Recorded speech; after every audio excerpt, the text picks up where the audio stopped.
back to my YouTube channel. My name is Hollis. I'm a musician and a creator, and if you're new here, I'll give you a quick recap. In the year 2020, when the coronavirus hit the world, I was living on the West Coast. When I relocated home, back to Scranton, Pennsylvania, my whole world, like so many other people, was turned upside down when the coronavirus hit, and I soon found myself living back at home with my mom. My dad had passed away, and I came back to help her renovate the old house that he left. It was also my childhood home. Then one night, I had a dream when Pee Wee Herman visited me, and he told me I should build my very own playhouse with my own dreams and my own Hollywood. I got straight to work, and it took me almost 2 years to renovate the house. Then, with the input of some friends and family, I decided I was going to really build my own playhouse. I knew how much work I had ahead of me. And I knew if I was really going to build a playhouse with the music and production studio in it, I was going to need some help and some resources. I had done so many odd jobs in the past decade just to sustain myself as an aspiring singer and musician. But the future of the gig economy and the artist life was more uncertain than ever thanks to the coronavirus lockdowns. And I couldn't help but wonder where the future was going and when my next paycheck would come in.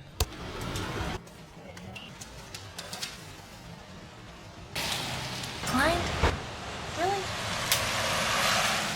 Now, if you had told me this a year before, that this is where I'd be, in the attic of my old childhood home, singing permanent karaoke with my family, I might not have believed you. I mean, don't get me wrong. I was so grateful I had my home and my family to go to. I know so many people who had it so much worse. But sometimes I had to remind myself that it was a worldwide pandemic that had put us here. I knew I was going to have to take it one day at a time. But I couldn't help but wonder, how was I going to get my life back?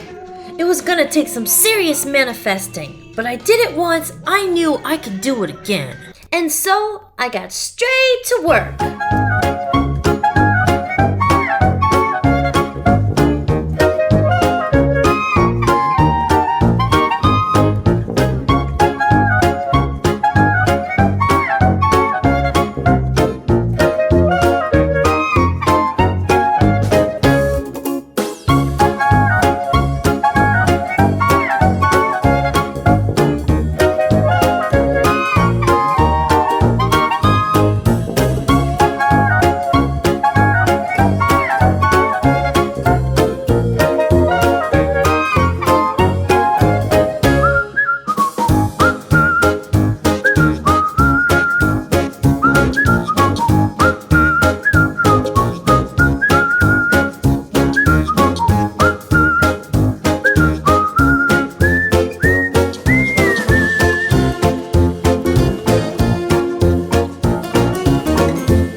One day, not too long after I started manifesting, I heard an ad on the radio when I was driving along. I pulled over to hear what it said. The radio ad asked if I was a struggling musician who was affected by COVID-19. It had asked if I had directly lost money in shows because of the pandemic. They were giving away artist and musician grants for up to $15,000. I couldn't believe it. Could this be the answer to my prayers? I just needed some money to get started. I knew if I just had some money to fund my ideas and I didn't have to work another job and I could focus on my music once and for all and my projects, I just knew that it could work. So I sent in all the paperwork and I put it out to the universe and prayed and believed and said, please, please grant me that money. I could really use it. I know I'll do great things with it. And then I just let it go and hope for the best. It was a Friday night. It was the end of September. I was just staying in, not really doing too much, a typical night in Scranton, when I got a beep on my phone. Jim Matt has no business making those decisions. It was then I got some of the worst news I'd gotten since my dad passed away.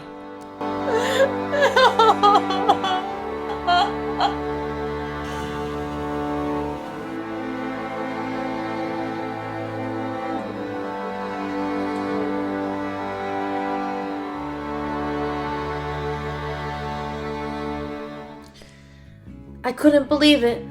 Steve was gone. Steve was my manager and my friend more than anything. He was one of the only ones in the world besides my dad and mom who really believed in me. It helped me more than anyone ever had before. I owed him so much, and the grief of those days that followed was unbearable. Now, not only my dad was gone, but so was Steve, who in some ways was like a dad to me.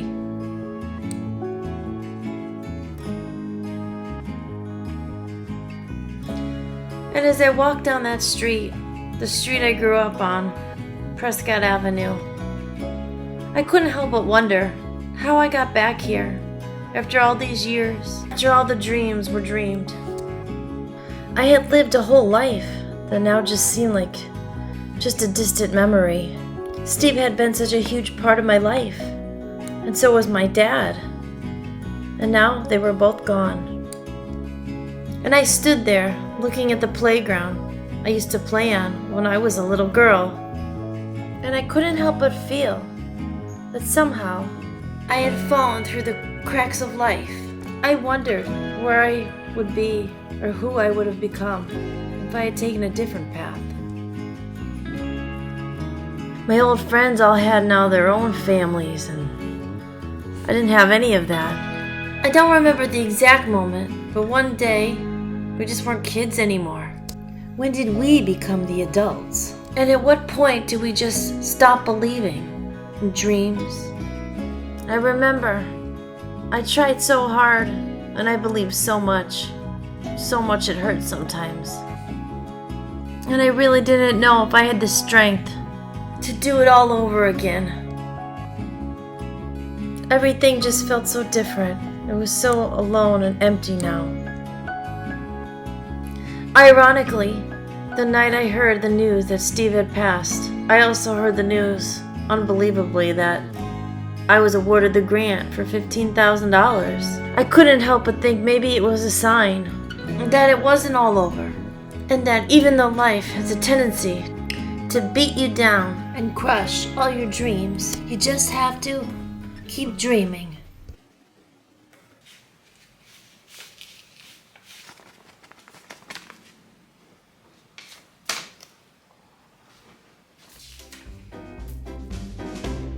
The manifesting had worked. I had never in all my years had gotten this amount of money at once to do whatever I wanted with, especially for music. I think a lot of people are under the misconception that musicians have this glamorous rock star life. Some of them do, but for most of us, it's a struggle. You're constantly wondering where your next gig will be or how much money are you going to get paid for it.